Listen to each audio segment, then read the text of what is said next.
যদি আমাদের অস্তিত্ব টিকায় রাখতে হয়, যদি অস্তিত্বের এই হুমকিগুলো মোকাবেলা করতে হয়, যদি আপনাকে একটা সিভিলাইজেশনাল প্রজেক্ট হিসেবে হাজির হইতে হয়, যদি সভ্যতার এই সংঘাতে আপনাকে বিজয়ী হইতে হয়, তাহলে আমাদের একমাত্র অপশন হলো ইসলামে ফিরে যাওয়া।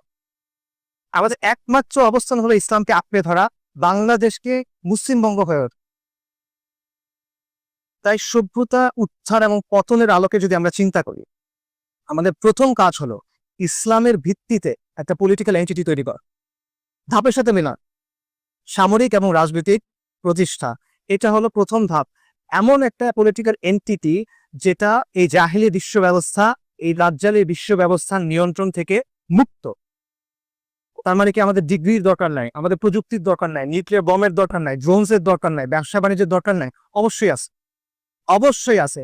কিন্তু এগুলা হবে আপনার এই পলিটিক্যাল এন্টিটি তৈরি হওয়ার পরে, এর আগে না। কারণ এর আগে আপনি যা কিছু তৈরি করেন সেটা নিয়ন্ত্রণ কার হাতে?